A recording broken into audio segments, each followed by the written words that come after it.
प्रिय विद्यार्थियों, सुप्रभात। सभी बच्चे अपनी हिंदी साहित्य की पुस्तक निकाल लें। इसमें पाठ 9 फलों का दरबार, इसे हम पढ़ेंगे और सभी बच्चे किताब पर उंगली रखेंगे, साथ साथ मेरे पढ़ेंगे। पात्र माने उसमें जो नाटक में काम करने वाले लोग हैं। कुल 8-10 बच्चे, कुछ लड़के और लड़कियाँ। महाराज आम का दरबार लगा है। वे अपने मंत्रियों और सभी दरबारियों के साथ बैठे हैं। तभी कुछ बच्चे मान्या, अंकुर, प्रियांशी और वैभव आकर फरियाद करते हैं। फरियाद करना माने शिकायत करना। सभी बच्चे, दुहाई है महाराज, दुहाई है, अर्थात महाराज की जय हो। आम विस्मय से, क्या बात है, तुम लोग क्यों परेशान हो? अब आम क्या है? फलों का राजा है। तो आम विस्मय से मतलब हैरान होकर, क्या बात है? मान्या, महाराज हमने सुना है कि फल खाने से ताकत आती है और शरीर मजबूत बनता है, परंतु हम तो फल खाकर बीमार ही पड़ रहे हैं। आम, पर क्यों? सभी फल तो मानव के लिए स्वास्थ्यवर्धक हैं। फिर ये कैसी विडंबना, मतलब ये कैसी विचित्र बात है, कैसी विचित्रता है ये? किस तरह की बातें आप कर रहे हो? अंकुर, हाँ महाराज, अमरूद ऊपर से देखने में जितने गुणी लगते हैं ना, उतने हैं नहीं। अमरूद भौहें चढ़ाते हुए, अरे हमने तुम्हारा क्या बिगाड़ा है? अंकुर, कल शाम को मैंने अमरूद क्या खा लिया, तब से मुझे खांसी हो गई, खांसता है। इस तरह, पता है, उसकी वजह से मुझे डॉक्टर के पास जाना पड़ा। अब मुझे कड़वी कड़वी दवाइयाँ खानी पड़ रही हैं। आम, क्यों भाई अमरूद? अंकुर तुम्हारे बारे में क्या बता रहा है? यदि तुम लोगों को इसी प्रकार परेशान करोगे तो कैसे गुणी कहलाओगे? अमरूद, महाराज मैं अपनी सफाई में कुछ कहना चाहता हूँ। आम, कहो, क्या कहना चाहते हो? अमरूद, अंकुर को हमें खाने से ही खांसी हुई है, लेकिन इसमें हमारा कोई दोष नहीं है। कल अंकुर ने जब हमें खरीदा तो शाम हो रही थी, उसने उसे बिना धोए ही खा लिया। अब आप ही बताइए कि सर्दी के दिनों में शाम के समय और बिना धोए हमें खाने से खांसी तो होगी ही। हम तो हमेशा सभी को लाभ ही पहुंचाते हैं। दांतों और मसूड़ों के लिए भी हम बहुत लाभदायक हैं। हमें खाने से दिमाग में ठंडक पहुंचती है। इतना ही नहीं, कई बीमारियां दूर करने में भी हम बहुत उपयोगी हैं। हमारे भीतर तो भरपूर विटामिन सी है। अंकुर, हाँ महाराज, अब मैं अपनी गलती समझ गया हूँ। यह कहकर अंकुर चुपचाप एक तरफ खड़ा हो जाता है। मान्या, महाराज सब कहते हैं कि अंगूर खाने से नेत्र ज्योति बढ़ती है और पाचन क्रिया भी ठीक रहती है, परंतु कल जब से मैंने अंगूर खाए हैं मेरा पेट ही खराब हो गया है। सब हंसते हैं। अंगूर आंखें तैराकर, पर इसमें हमारी क्या गलती है? मान्या बात काटते हुए, अरे अंगूर खाकर ही तो मेरी तबीयत खराब हुई है। अंगूर, पर महाराज आप ही बताइए, आजकल खेतों में कई प्रकार की कीटनाशक दवाइयों का छिड़काव किया जाता है। यदि खाने वाला व्यक्ति हमें बिना धोए ही खाएगा तो बीमार तो पड़ेगा ही। मान्या, परंतु क्यों? मेरी माँ तो कहती है अंगूर के अंदर vitamin A, B, C, protein, वसा, कैल्शियम, आयरन आदि सभी पोषक तत्व उपस्थित होते हैं। अंगूर हंसकर, हाँ तुम्हारी माँ बिल्कुल सही कहती है, पर जब तुमने हमें ठेले वाले से ख़रीदा था तो उस पर कितनी मक्खियाँ भिनभिना रही थीं और धूल मिट्टी चिपकी हुई थी।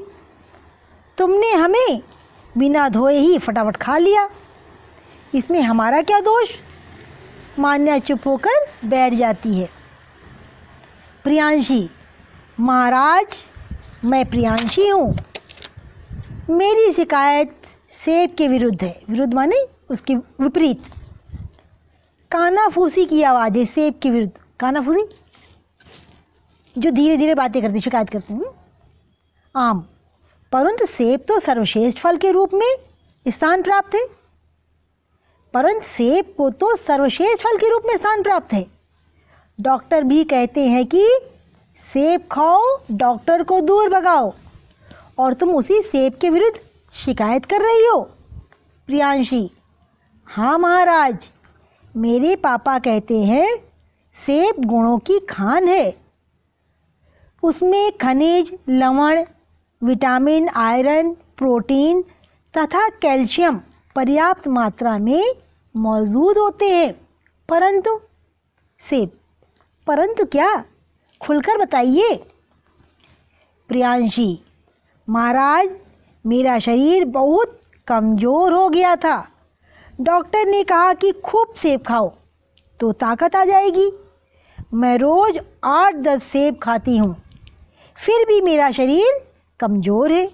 सेब, प्रियांशी जी, आप बताइए कि क्या आपने एक साथ 8-10 सेब खा लिए?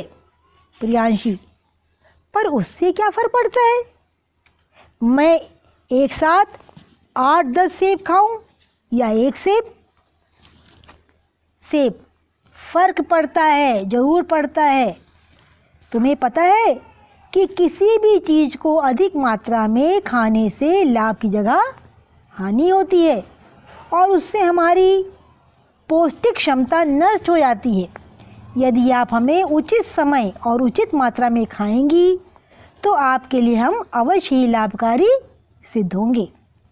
प्रियांशी, अब मुझे समझ में आया कि मुझे सेब खाने पर भी पूरी ताकत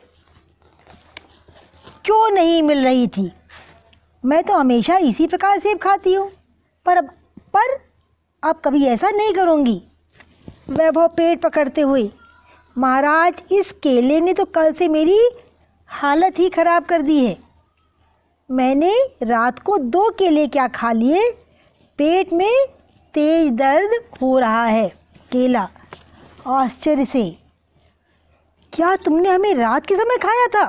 वैभव, हाँ, मुझे बहुत ज़ोर की भूख लगी थी, इसीलिए मैंने 2 केले खा लिए।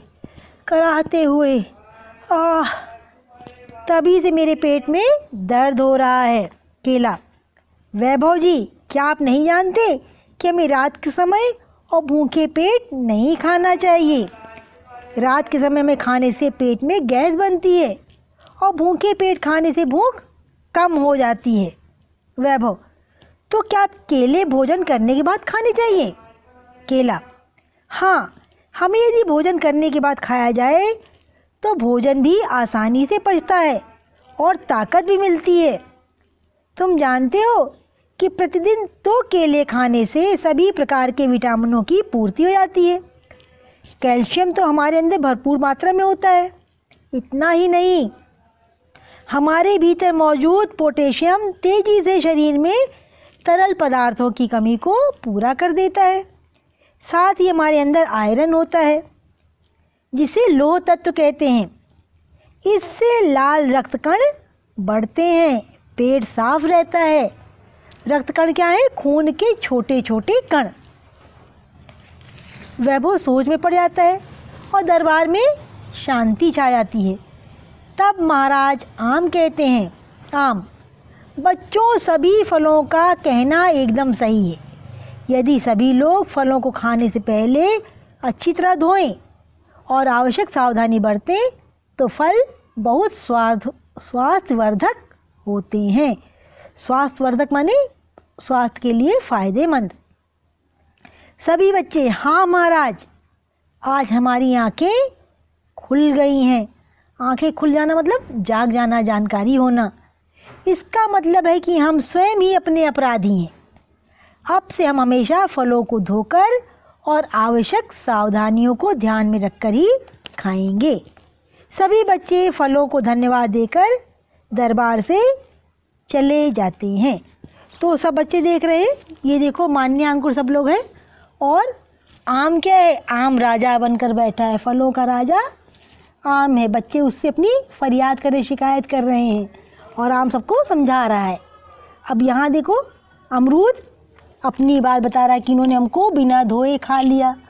तो फलों को धोना बहुत ज़रूरी है। उम्मीद है आप लोग को ये पाठ अच्छी तरह समझ में आ गया होगा।